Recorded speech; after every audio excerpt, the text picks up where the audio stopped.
अहिले नेपाली काङ्ग्रेसको नीति छैन रे, कार्यक्रम छैन रे, गरिबी निवारण गर्दैन रे, केही गर्दैन रे। कसले यो 52% गरिबीबाट यो 17% झार्या त्यो आधार कसले सृजना गर्या? नेपाली काङ्ग्रेसले गर्या। कस्ता कस्ता काण्ड भयो उहाँको पालामा। काण्डको नाउँ लिएर साध्य छैन। ओम्नी काण्ड, सुन काण्ड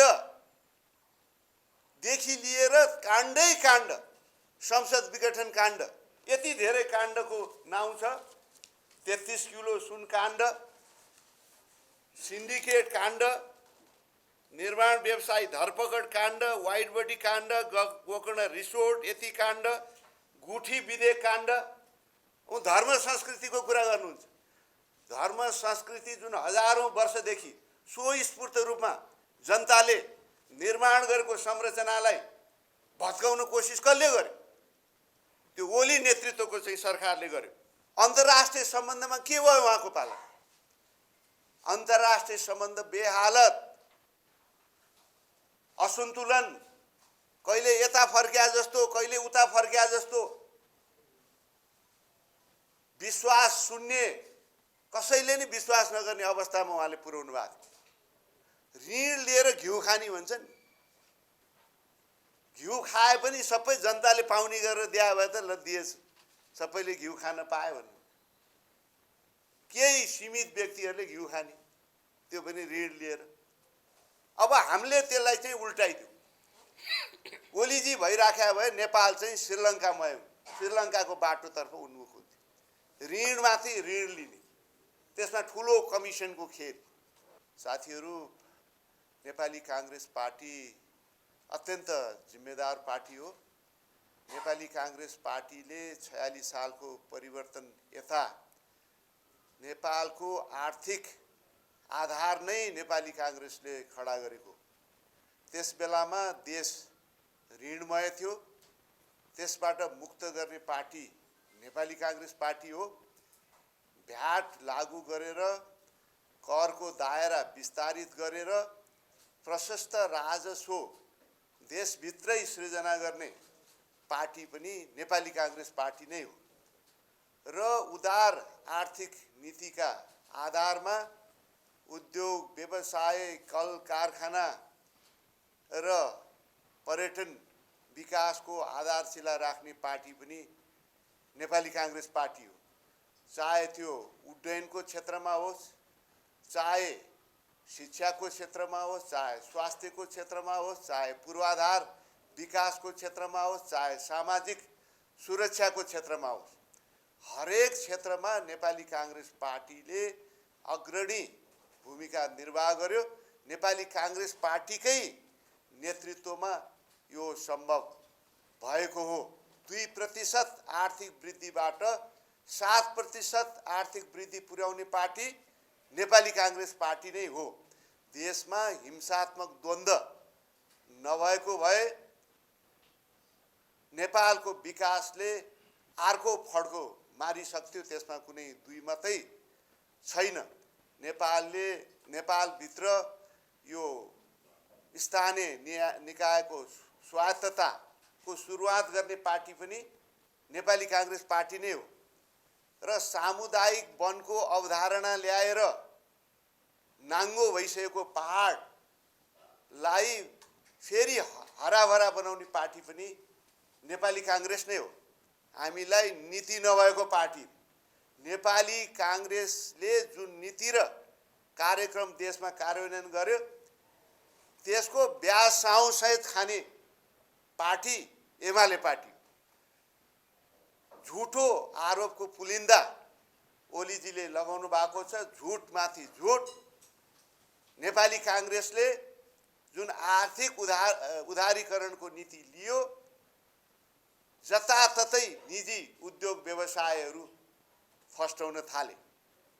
उहाँ चाहिँ बाँसबारी छाला जुत्ताको उदाहरण दिनुहुन्छ। त्यसको ठाउँमा त सयौं छाला जुत्ता कारखानाहरू खुलेको उहाँले चाहिँ बिर्सिनु भयो। एउटा उदाहरण उहाँ दिइराख्नुहुन्छ। र त्यो ठाउँमा गङ्गालाल हृदयरोग केन्द्र जुन चाहिँ यो मुटु रोगको लागि प्रसिद्ध केन्द्र स्थापना भएको चाहिँ उहाँले चाहिँ बिर्सिनु भयो। उहाँहरूको अगाडि नेपाली काङ्ग्रेस पार्टीको विरोध गर्ने कुनै आधार छैन। त्यसकारण यही मन्त्र उहाँहरू पढिरहनुहुन्छ। यो के अरे बन्द भयो, यो फ्याक्ट्री बन्द भयो। जहिले पनि विकास भनेको नयाँ प्रविधि, नयाँ फड्को मार्ने हो। अब सरकारले इटा, यहाँ हजारौँ इटा कारखाना छन् नि देशमा। अब इटा कारखाना सञ्चालन गरेर, छाला जुत्ता सञ्चालन गरेर सरकारले गरेर देशकोले पार पाउँछ। कत्रो ठुलो घाटामा थियो, त्यो घाटाबाट मुक्त गराउने काम नेपाली काङ्ग्रेसले गरे होइन। विदेशी ऋण यति ज्यादा थियो, त्यसबाट मुक्त गरेर देशभित्रै राजस्वको चाहिँ परिधि विस्तार गर्ने पार्टी नेपाली काङ्ग्रेस होइन। कसैबाट छिपेको छ। यद्यपि हामीलाई थाहा छ उहाँहरू प्रचार गर्ने सिपालु हुनुहुन्छ। नभएका कुरालाई नै भए जस्तो, भएको कुरालाई नै नभएको जस्तो। हामी त्यो जान्दैनौँ, हामी त्यस्तो गर्दैनौँ। हामी यथार्थको धरातलमा राजनीति गर्छौँ, झुटो राजनीति हामी गर्दैनौँ। त्यही फरक एमाले पार्टी र ओलीजी र हाम्रो बिचमा छ। साथीहरू, समावेशी राजनीति कसले ल्यायो? उहाँ त समावेशिताको विरोधी हुन्।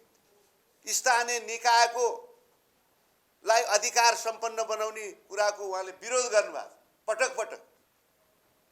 यो संविधानले स्थानीय निकायको अधिकार सुनिश्चित गरिसकेपछि पनि उहाँको दृष्टिकोण यो स्थानीय निकायलाई कमजोर गर्ने, सङ्घीय संरचना अन्तर्गत जुन चाहिँ संविधानले निर्माण गरेको निकायहरू छ त्यसलाई कमजोर गर्ने उहाँको दृष्टिकोण रहँदै आएको छ, व्यवहार रहँदै आएको छ। त्यो कसैबाट चाहिँ छिपेको कुरा छैन। र नेपाली काङ्ग्रेसकै पालामा भूकम्पको त्यत्रो त्रासदी हुँदा कसरी व्यवस्थापन नेपाली काङ्ग्रेसले गर्यो? त्यो उहाँ भएको भए के बेहालत हुन्थ्यो? अन्तर्राष्ट्रिय सहयोग कसरी चाहिँ ठुलो सहयोग छोटो समयमा जुटाइयो? त्यत्रो त्रासदीबाट कसले मुक्ति दियो? त्यो नेपाली काङ्ग्रेसले मुक्ति दिएको होइन। अहिले नेपाली काङ्ग्रेसको नीति छैन रे, कार्यक्रम छैन रे, गरिबी निवारण गर्दैन रे, केही गर्दैन रे। कसले यो 52% गरिबीबाट यो 17%सम्म झार्या? त्यो आधार कसले सिर्जना गरे? नेपाली काङ्ग्रेसले गरे। यो कोभिडको दौरानमा 22मा माथि गएको, त्यो पनि उहाँकै बेलामा। कोभिडको व्यवस्थापन कसले गर्यो? उहाँले गर्नुभयो। कोभिडको ठुला कुरा गर्नुहुन्छ। कोभिडको बेलामा जनता घरमा बन्द थिए, हातमुख जोड्न गाह्रो थियो, औषधि उपचार नपाएर अस्पताल बाहिर मर्न बाध्य थिए, रोजगारी समाप्त भएको थियो, कल कारखाना, यातायात, स्कुल कलेज बन्द थियो। त्यसलाई फेरि सुचारू व्यवस्थापन कसले गर्यो? खोप कसले सुनिश्चित गर्यो? उहाँहरू त कसले बढी कमिसन दिन्छ भन्ने चाहिँ दौडमा समय बर्बाद गरेर कमिसनमा लिप्त भएको कसलाई थाहा छैन? कस्ता कस्ता काण्ड भयो उहाँको पालामा। काण्डको नाउँ लिएर साध्य छैन। ओम्नी काण्ड, सुन काण्ड देखि लिएर काण्डै काण्ड, संसद विघटन काण्ड, यति धेरै काण्डको नाउँ छ। यहाँ चाहिँ यो नाउँ लिएर पनि साध्य छैन। त्यति धेरै काण्डै काण्ड चाहिँ उहाँहरूको पालामा भएको कुरा चाहिँ म यहाँहरूलाई चाहिँ स्मरण गराउन चाहन्छु।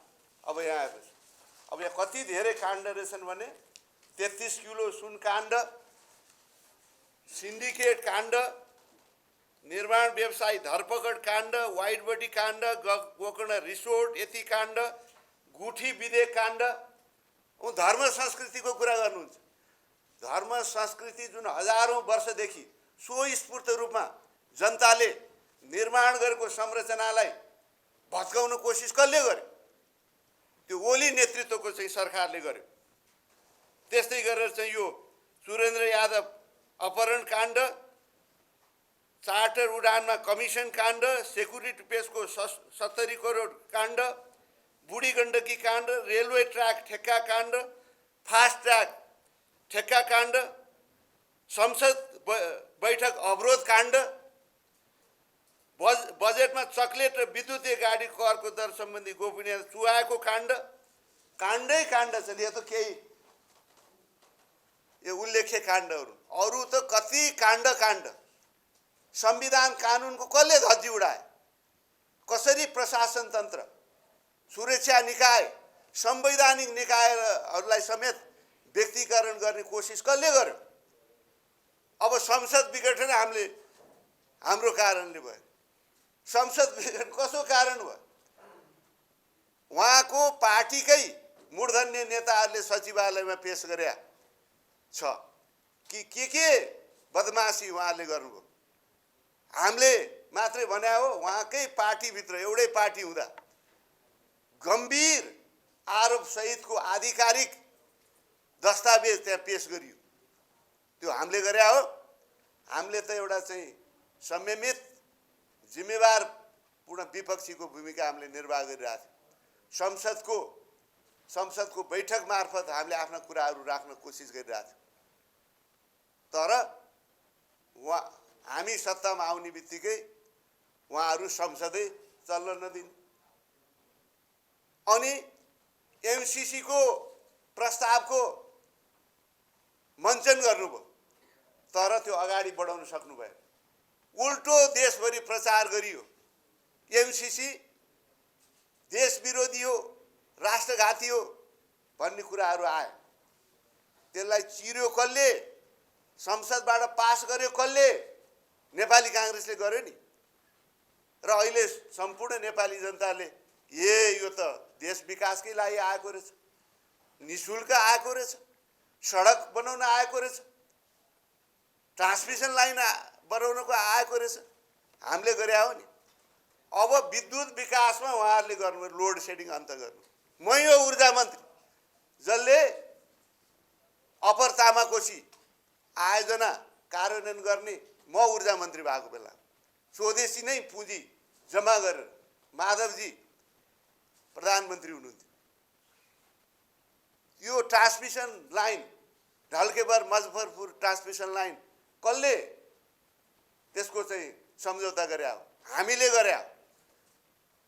र उहिले हाम्रो चाहिँ शैलजा आचार्यजी हाम्रो नेता, उहाँले जुन चाहिँ 25 मेगावाटसम्मको नेपालीहरूले यो निजी क्षेत्रबाट विद्युत उत्पादन गर्ने भनेपछि अहिले सयौंको संख्यामा नेपालीहरूले विद्युत उत्पादन गरिरहेछन्।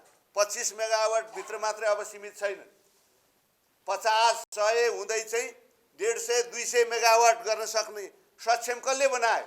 त्यो नीतिगत आधार कसले सिर्जना गर्यो? त्यसपछि मेरो पालामा हामीले चाहिँ 21 दिनमा कुनै जसले चाहिँ आफ्नो चाहिँ सम्पूर्ण शर्तहरू पुरा गरिरहेको छ, कुनै रोकटोक त्यो चाहिँ लाइसेन्स दिने भन्ने कुरा हामीले गर्यौँ। त्यसले चाहिँ अहिले चाहिँ उत्पादन हुनु अहिले थालेको छ र केही मात्रामा आंशिक मात्रामा भए पनि हामी आत्मनिर्भर बन्दैछौँ। कसलाई थाहा छैन यो अरुण आयोजना फिर्ता गराएको, एमसीसी जस्तै फिर्ता गराउने प्रपञ्च भएको थियो।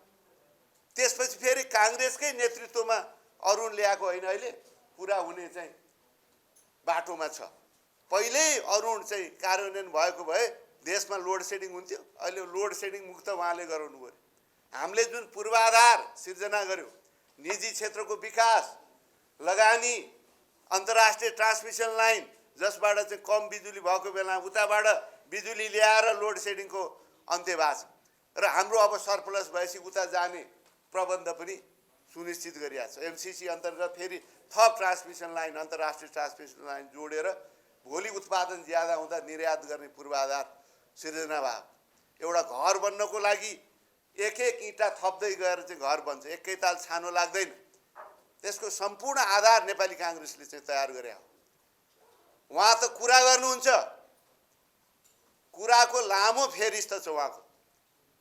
पानी जहाज ल्याउने, पानी जहाजको कार्यालय त खुल्यो, ठुल्ठुला तस्बिर त काठमाडौँको सडकमा फुल साइज उहाँको तस्बिर त त्यहाँ लाग्यो, पानी जहाज आयो, पानी जहाज त कलकत्तामै छ, अनि रेल आयो, उत्तरबाट रेल ल्याउने भने होइन, रेल ल्याउनु त कता हो कता, सर्वेक्षण लाइसेन्स पनि को सम्झौता बल्ल शेरबहादुर देउबा प्रधानमन्त्री भएपछि अस्ति विदेश मन्त्री, चिनिया विदेश मन्त्री हुँदाखेरि आउँदाखेरि चाहिँ सर्वेक्षण सम्झौता भयो। सर्वेक्षणसम्म त उहाँले चाहिँ सम्झौता गर्न सक्नु भएको रहन्छ। अब रेल ल्याउने कुरा उहाँ गर्नुहुन्छ। कुरा गर्नु त सहिलो छ, काम गर्नको लागि त समर्पण चाहियो, भिजन चाहियो, इमान चाहियो, यो सबै उहाँहरूमा छैन। त्यसकारण झुटो माथि झुटो, ग्यास पाइपलाइन जोड्ने घर घरै, कुराले त जे पनि जोडिन्छ नि, चन्द्रमा नै पुगिन्छ, कल्पनामा त पुगिन्छ नि। उद्देश्य के लिनु, के अरे छुनु, उडी छुनु चन्द्रमा, अब कल्पना त पुगिहालिन्छ, तर साँच्चीकै पुग्नलाई त कति मेहनत गर्नुपर्छ, कति लगानी गर्नुपर्छ, त्यसै हुन्छ। अन्तर्राष्ट्रिय सम्बन्धमा के भयो उहाँको पाला? अन्तर्राष्ट्रिय सम्बन्ध बेहालत, असन्तुलन, कहिले यता फर्क्या जस्तो, कहिले उता फर्क्या जस्तो, विश्वास शून्य, कसैले नि विश्वास नगर्ने अवस्थामा उहाँले पुर्याउनु भएको थियो। सबैलाई थाहा छ नि। अब यो लिम्पियाधुरा यो सबै नेपालको जमिन हो, दुई मत छैन। उहाँले यो कुरा उठाउनु भयो, हामी सबैले साथ दियौँ, संसदबाट एकमतले पास भयो। तर उहाँले त जनतातिर सुनाएर चाहिँ म यो गर्ने हुँ, ऊ गर्ने हुँ भन्नलाई मात्रै उहाँले गर्नुभएको। व्यवहारमा चुक्कै बोल्नु भएन, जहाँ बोल्नु पर्ने हो एक शब्द बोल्नु भएन। सबैलाई थाहा छ, हामीले त बोल्यौँ नि त। हाम्रो प्रधानमन्त्री जाँदा त्यो कुरा, यो चाहिँ बोर्डरको इस्यु सदाको लागि चाहिँ समाधान गर्नु पर्यो, कूटनीतिक वार्ता अगाडि बढाउनु पर्यो भनेर हामीले भन्यौँ नि, सुरुवात गऱ्यौँ नि। त्यति पनि उहाँले चाहिँ गर्न सक्नु भएन। कुरा चाहिँ ठुल्ठुला, हामीले यसै उहाँ कुरा मात्रै गर्नुहुन्छ, उहाँहरू कुरा मात्रै गर्नुहुन्छ भने यसै भने होइन। हामीले वास्तविक आधारमा, विश्लेषणसहित, आधारसहित हामीले भनिराखेका छौँ। अब उहाँले हुँदा हुँदा हामीले चाहिँ कति वर्ष शासन गर्यौँ भने त्यो तथ्याङ्क पनि गलत छ। करिब करिब उस्तै अवधि हामी रहेछौँ सत्तामा, कहिले नेतृत्व गर्ने पार्टी भएर, कहिले चाहिँ यो सहभागी पार्टी भएर। अब उहाँले चाहिँ पुरै अवधि काङ्ग्रेस थियो भन्नुभएको छ। अब पूर्वाधार सारा हामीले सिर्जना गर्यो भन्नुहुन्छ। नेपाली काङ्ग्रेस 46 सालमा आएपछि नेपालमा साँचो मानेमा यो सडक पूर्वाधार, सिंचाई पूर्वाधार, खानेपानी गाउँमा पुर्याउने, गाउँ गाउँमा पुर्याउने, स्कुल, स्वास्थ्य चौकी गाउँ गाउँमा पुर्याउने सुरुवात नै नेपाली काङ्ग्रेसले गरे। उहाँ नारा क्वाइन गर्न सिपालु, आफ्नै गाउँ आफै बनाऊ भनिदिनु, हामीले ग्रामीण स्वावलम्बन भनेर हामी नारा बनाउन नजान्ने कि। सुरुवात हामीले गरे हो नि, गाउँमा त्यो सहयोग दिने सुरुवात नेपाली काङ्ग्रेसले गरे हो। वृद्ध भत्ता पनि हामीले अगाडि बढायो, 500बाट 1000। अब हामी त्यो पनि नजान्ने, त्यसलाई चाहिँ क्वाइन गर्नको लागि 1000 पुरा हामीले नै हो। त्यसकारण उहाँहरूले जति पनि मैले यो गरी त्यो गर्ने भन्नुभएको छ, त्यो झुटो आरोप। अर्को कुरा, अब यो तपाईलाई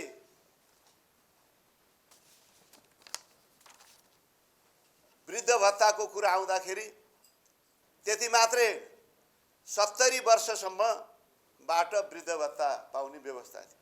अहिले हामीले प्रतिबद्धता गरेका छौँ 65 वर्षदेखि नै वृद्ध भत्ता सुनिश्चित गर्ने, किनभने अहिले 71 वर्ष सरदर आयु पुगेको छ। त्यो पनि ठुलो उपलब्धि हो। काङ्ग्रेसकै फाउन्डेसनमा काङ्ग्रेस सरकार हुँदा हाम्रो यो 54 वर्षको सरदर आयु थियो, त्यसलाई बढाउने हो। स्वास्थ्यमा जुन हामीले लगानी गर्यौँ, यो आर्थिक स्तर नागरिकहरूको वृद्धि भयो, त्यो कारणले अहिले 71 पुग्यो। अझ द्वन्द्व नभएको त धेरै अगाडि बढ्थ्यो। तर जो चाहिँ अलिकति हुने खाने छन् उनीहरू 80-85 सम्म बढ्छन्, त्यो सरदरभन्दा माथि पुग्छन्। जो चाहिँ गरिब छन्, दूरदराजमा बस्छन्, विपन्न छन्, उनीहरूको सरदर आयु चाहिँ 70 छैन, 71 छैन। उनीहरू 70 नै पुग्न पाउँदैन। त्यो अवस्थामा त्यो वर्ग समूह चाहिँ त्यो वृद्ध भत्ताबाट चाहिँ वञ्चित छ। त्यसो हुनाले उहाँहरूलाई लक्षित गरेर हामीले 65 वर्षदेखि नै वृद्ध भत्ता दिने हाम्रो अठोट छ। त्यो हामी हाम्रो सरकार आज कार्यान्वयन गर्छ। त्यस्तै गरेर हामीले सुत्केरी महिलाहरूलाई 5000 दिने निर्णय गरेका छौँ, त्यो कार्यान्वयन गर्छौँ। त्यस्तै गरेर साना किसानहरूलाई 10,000 क्रेडिट कार्ड सहित 2% ब्याज दरमै ऋण उपलब्ध गराउने। त्यसले चाहिँ सीमान्तकृत साना किसानहरूलाई चाहिँ धेरै ठुलो राहत मिल्छ। त्योभन्दा बाहेक फ्री वाइफाईदेखि लिएर यो खेलकुदको विकास, हरेक ठाउँमा खेलकुद ग्राउन्ड, पार्कका कुराहरू, धेरै अरू कुराहरू पनि हाम्रो प्रतिबद्धता पत्रमा आएको छ। स्थानीय तहमा पनि साथीहरूले आफ्नो ठाउँमा प्रतिबद्धता त्यहाँको आवश्यकता अनुसार गर्नु नै भएको छ। सँगसँगै अहिले तपाईहरुलाई चाहिँ जानकारी दियौँ, केन्द्रमा त ओलीजीको कुरा मात्रै भयो, काम भएन। ओलीजीको पालामा देश ऋणमय भयो। ऋण बढ्दै त्यो ऋण पनि कस्तो ठाउँमा भने अनुत्पादक क्षेत्रमा 19 अरब त उहाँले चाहिँ प्रधानमन्त्री स्वरोजगार आयोजना भनेर विश्व बैंक कहाँबाट चाहिँ ऋण लिएर सबै आफ्नो मान्छेहरूलाई चाहिँ कार्यकर्ताहरूलाई बाँड्नु। त्यसले न स्वरोजगार सिर्जना गर्यो न रोजगार सिर्जना गर्यो। ऋण लिएर घिउ खानी भन्छ नि, घिउ खाए पनि सबै जनताले पाउने गरेर दिए भए त ल दिएछ, सबैले घिउ खान पायो भन्नु। केही सीमित व्यक्तिहरूले घिउ खाने, त्यो पनि ऋण लिएर। अब हामीले त्यसलाई चाहिँ उल्टाइदियो। ओलीजी भइराख्या भए नेपाल चाहिँ श्रीलङ्कामय, श्रीलङ्काको बाटोतर्फ उन्मुख हुन्थ्यो। ऋणमाथि ऋण लिने, त्यसमा ठुलो कमिसनको खेल। हामीले अब ऋणलाई प्राथमिकतामा नराख्ने, लिनै पर्ने भयो भने पनि धेरै उत्पादनशील क्षेत्रमा, त्यो पनि न्यून ब्याज दरमा, शून्य ब्याज दर 0.5, 0.52 त्यस्तो चाहिँ सहुलियत दरको, जुन विश्व बैंक एडीबीले चाहिँ सहुलियत दरको चाहिँ ऋण दिन्छ, त्यस्तो खाले ऋण मात्रै लिने। अरू देशहरूसँग लिँदा पनि, चीन, भारत, अन्य देशहरूसँग लिँदाखेरि त्यस्तो खाले ऋण मात्रै एक्सेप्ट गर्ने। कमर्सियल रेटमा ऋण लिने, अनुत्पादक क्षेत्रमा लगानी गर्ने, अनि त्यहाँको चाहिँ लागत बढाबढै गर्ने, त्यस बापत कमिसन खाखाइ गर्ने, अनि कहिले तिर्न नसक्ने गरेर चाहिँ श्रीलङ्काको बाटोमा नेपाललाई पुर्याउने जुन चाहिँ दुष्चक्र थियो, त्यसको अन्त्य नेपाली कांग्रेसको नेतृत्वमा हुन्छ, हुँदैछ। अहिले अब यो ऋणमय, ओलीजीको बेलाको ऋणमय देशबाट अनुदानमय भइराखेको छ।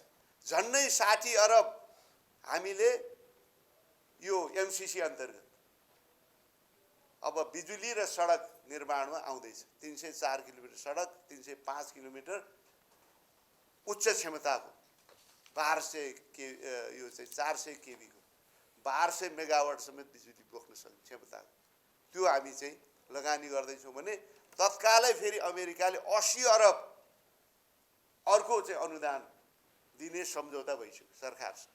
जम्मा जाने करिब 140 अरब, यत्रो ठुलो चाहिँ अनुदान नेपालको इतिहासमा एकैपटक आएको छैन। त्यति मात्रै होइन, भारतले पनि अब त्यही बाटोमा जाँदैछ। भारतमा जुन चाहिँ प्रधानमन्त्रीको भेट भयो, त्यसपछि चाहिँ भारत सरकारले पनि अब सहयोगको हात उदारताका साथ सहयोग दिँदै आएको छ। अझ यो अनुदानलाई प्राथमिकता दिने कुराहरू भइरहेका छन्। चिनिया विदेश मन्त्री आउनुभयो, यो वातावरणले उहाँले पनि अब त्यो बाटोमा जाने कुरामा दुई मत छैन। अन्य जापान लगायत युरोपियन युनियनहरूले पनि त्यही किसिमको सहयोग नेपाललाई दिइराखेका छन्। अर्थात् नेपाली काङ्ग्रेसको नेतृत्व आउने बित्तिकै अन्तर्राष्ट्रिय विश्वसनीयता बढ्यो। अन्तर्राष्ट्रिय विश्वसनीयतासँगै नेपाल यो ऋण मुक्त हुने, ऋण कम हुँदै जाने र अनुदान र लगानी बढ्दै जाने बाटोमा चाहिँ नेपाल चाहिँ अगाडि बढेको छ। यो सुखद कुरा हो र यसले समृद्धि र विकासको बाटो खोल्छ भन्ने मलाई लागेको छ। नेपाली काङ्ग्रेसले नै समावेशिताको नीति ल्यायो। शेरबहादुर प्रधानमन्त्री हुँदा दलित आयोग, जनजाति प्रतिष्ठान, महिला आयोग र जमजम जुन आधार हामीले सृजना गर्यौँ, अहिले संविधान त्यही किसिमबाट चाहिँ निर्माण भएको छ र त्यसलाई अझ सशक्त ढङ्गबाट कार्यान्वयन गर्ने कुराहरू पनि हामीले गरेका छौँ।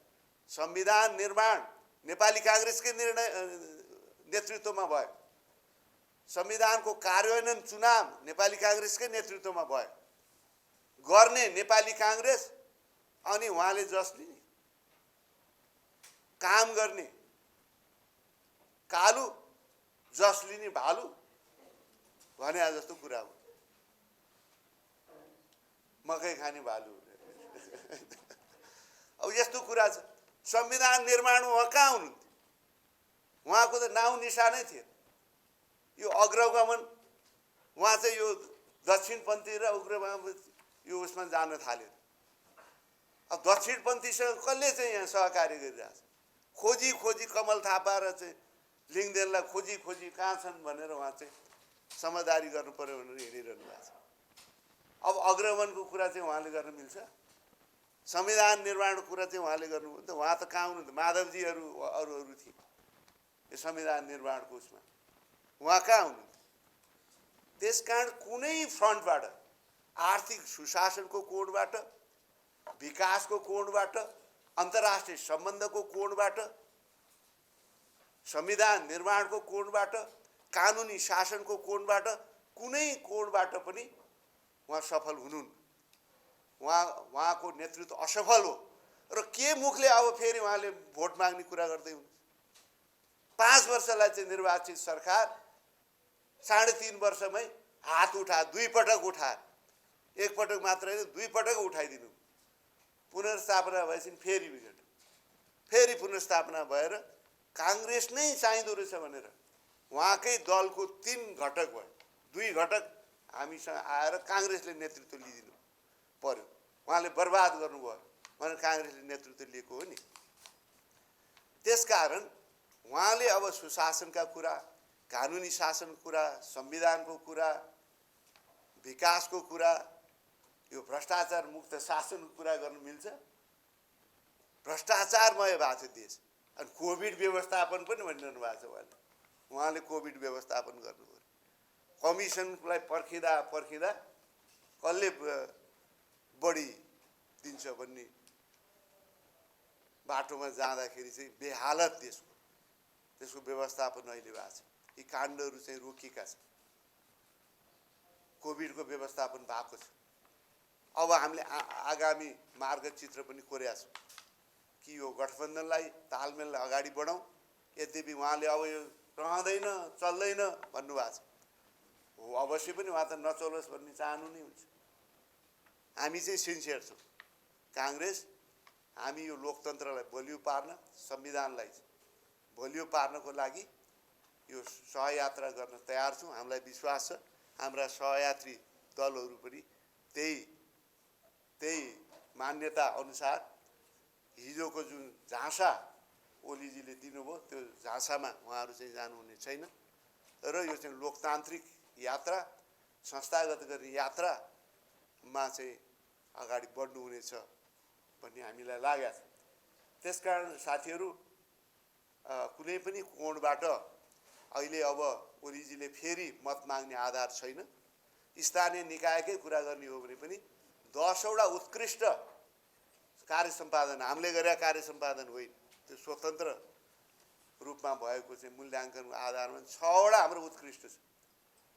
बाँकी 4वटामा पनि 3वटा अन्य हामी सहयोगी दलहरू, एउटा मात्रै उहाँ उत्कृष्ट देखिया छ।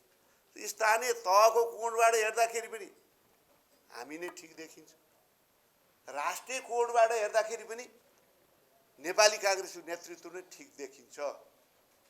हामी जबरजस्ती तन्त्र हामी चल्न दिँदैनौँ। त्यसकारण अन्त्यमा म अहिले यो चाहिँ निर्वाचनको दौरानमा जहाँ जहाँ घटनाहरू कहीँ पनि नेपाली काङ्ग्रेसका कार्यकर्ताहरूले कसैलाई आक्रमण गरेका छैन। हामी स्वस्थ प्रतिस्पर्धामा विश्वास गर्छौँ। हामी सत्ताको दुरुपयोग कहिल्यै गर्दैनौँ। उहाँहरूको जस्तो आफ्नो हातमा परेपछि पुलिस प्रशासन त्यही बाटोमा उहाँ हुनुहुन्थ्यो। सब पुलिस प्रशासन संवैधानिक निकाय प्रशासन तन्त्र पार्टी अनुकूल मात्रै होइन उहाँको अनुकूल व्यक्तिगत जे भन्यो त्यही मान्ने बाटोमा लान खोज्दै हुनुहुन्थ्यो। नेपाली काङ्ग्रेसले चाहिँ त्यो गर्दैन। सबैलाई बराबरी त्यो हक सुनिश्चित हुन्छ। सबैले त्यो आफ्नो मताधिकार बिना डरभर राख्ने मौका पाउँछ। तर उल्टो हामीमाथि आक्रमण भइरहेछ ठाउँ ठाउँमा। कतिपय यो गठबन्धनको पनि एकाध ठाउँमा जस्तो चाहिँ रुकुम पश्चिममा त्यो किसिमको उहाँहरूलाई पनि म चाहिँ गम्भीर ध्यानाकर्षण गराउन चाहन्छु। स्वस्फूर्त रूपमा आफ्नो मताधिकार प्रयोग गर्ने अधिकार सुनिश्चित गर्नुपर्छ। त्यस्तै अन्य ठाउँहरूमा पनि ठाउँ ठाउँमा यो भएको छ। यो रुकुम पश्चिम पाण्डुसेन यो बाजुरा नुवाकोटमा पनि हिजो भएको छ। अहिले सप्तरीबाट पनि एउटा त्यस्तै खाले एमालेबाट आक्रमण भएको चाहिँ घटना आएको छ। विभिन्न ठाउँमा यस्तो घटनाहरू भएको छ। यसको हामी गम्भीर सिन्धुपाल्चोक रोल्पामा पनि त्यस्तो घटनाहरू भएको छन्। हाम्रो तर्फबाट कहीँ त्यस्तो चाहिँ आक्रामक क्रियाकलाप यो चाहिँ आचार संहिताको धज्जी उडाउने कुराहरू अहिले त आचार संहिता चाहिँ उहाँलाई मात्रै नलाग्ने अरू सबैलाई लाग्ने जस्तो चाहिँ स्थिति देखिया छ। त्यसका प्रति पनि गम्भीर ध्यानाकर्षण म चाहिँ निर्वाचन आयोगलाई चाहिँ गर्न चाहन्छु। र यो आउने जुन मतदान छ 30 गते हुने मतदानलाई शान्तिपूर्ण तरिकाबाट चाहिँ सहभागी हुन आफ्नो मत स्वतन्त्रतापूर्वक प्रयोग गर्न डर भर लोभ लालचा बिना प्रयोग गर्न हामी अनुरोध गर्न चाहन्छौँ। हामीलाई विश्वास छ नेपाली काङ्ग्रेस एउटा जिम्मेदार पार्टी हो। जसरी एउटा परिवारमा जिम्मेवार अभिभावक हुँदा त्यो परिवार समृद्धि र उन्नतिको बाटोमा जान्छ। एउटा उरन्ठौले कुरा गर्ने त्यो घरमुली भयो भने के हुन्छ? त्यो घर एक वर्षमै बर्बाद हुन्छ। त्यस्तै गरेर देश भने पनि ठुलो विस्तारित परिवार, यसको नेतृत्व पनि जिम्मेवार पार्टीले जिम्मेवार नेतृत्वले गर्नुपर्छ। त्यो नेतृत्व भने नेपाली काङ्ग्रेसले दिन सक्दछ। त्यसै हुनाले अरू 4वटा सहयोगी दलहरूले समेत नेपाली काङ्ग्रेसलाई विश्वास गरेर ओलीजीलाई 2टा दलहरूले त जुन एउटै दलमा हुनुहुन्थ्यो छोडेर हामीलाई यसै सहयोग गर्न आएको होइन। त्यस हुनाले नेपाली काङ्ग्रेस नै जिम्मेदार पार्टी हो। नेपाली काङ्ग्रेस अरू दलहरू कुरा गर्छन्, नेपाली काङ्ग्रेस काम गर्छ, फरक त्यही हो। त्यसकारण अन्त्यमा फेरि पनि सम्पूर्ण दिदीबहिनी दाजुभाइ सुनिरहनु भएको तपाईँहरूको मार्फतबाट सुनिरहनु भएको आम मतदाताहरूलाई म अनुरोध गर्न चाहन्छु जहाँ तालमेल भएको छ तालमेलमा रहेका नेपाली काङ्ग्रेसमा तालमेल गर्ने दलहरूलाई समेत मतदान गरौँ र नेपाली काङ्ग्रेसलाई पनि अरू तालमेल गर्ने दलहरूले पनि मतदान गरौँ। त्यो अनुसार चाहिँ त्यसलाई कार्यान्वयन गर्नु